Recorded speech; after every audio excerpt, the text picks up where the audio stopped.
اعوذ باللہ من الشیطان الرجیم بسم اللہ الرحمن الرحیم۔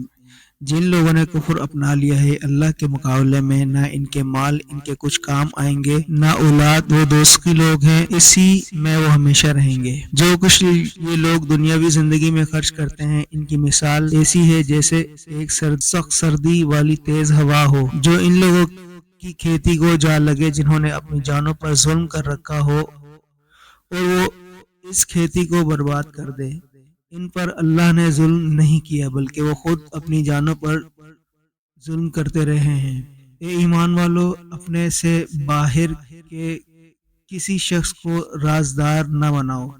یہ لوگ تمہاری بدخواہی میں کوئی کسر اٹھا نہیں رکھتے۔ ان کی دلی خواہش یہ ہے کہ تم تکلیف اٹھاؤ، بغض ان کے منہ سے ظاہر ہو چکا ہے، اور جو کچھ عداوت ان کے سینے چھپائے ہوئے ہیں وہ کہیں زیادہ ہے۔ ہم نے پتہ کی باتیں تمہیں کھول کھول کر بتا دی ہیں، بشرطے کہ تم سمجھ سے کام لو۔ دیکھو تم ایسے ہو کہ ان سے محبت رکھتے ہو مگر وہ تم سے محبت نہیں رکھتے، اور تم تو تمام آسمانی کتابوں پر ایمان رکھتے ہو، اور ان کا حال یہ ہے کہ وہ جب تم سے ملتے ہیں تو کہتے ہیں کہ ہم قرآن پر ایمان لے آئے ہیں، اور جب تنہائی میں جاتے ہیں تو وہ تمہارے خلاف غصے میں مارے اپنی انگلیاں چباتے ہیں۔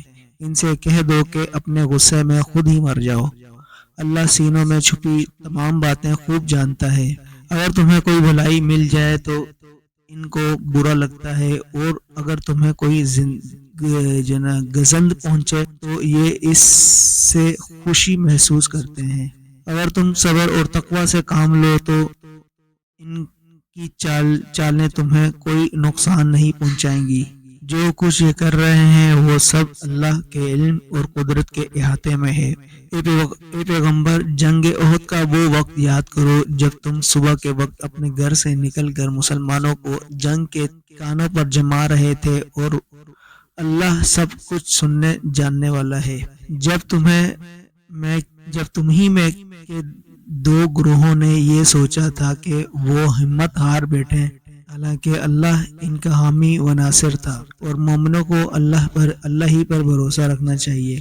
اللہ نے تو جنگ بدر کے موقع پر ایسی حالت میں تمہاری مدد کی تھی جب تم بالکل بے سر و سامان تھے، لہٰذا صرف اللہ کا ہی خوف اپنے دل میں رکھو تاکہ تم شکر گزار بن سکو۔ جب بدر کی جنگ میں تم مومنوں سے کہہ رہے تھے کہ کیا تمہارے لیے یہ بات کافی نہیں کہ تمہارا پروردگار 3000 فرشتے اتار کر تمہاری مدد کو بھیج دے؟ ہاں، بلکہ اگر تم صبر اور تقوی اختیار کرو اور وہ لوگ اپنے اسی ریلے میں اچانک تم تک پہنچ جائیں تو تمہارا پروردگار 5000 فرشتے تمہاری مدد کو بھیج دے گا جنہوں نے اپنی پہچان نمایاں کی ہوئی ہوگی۔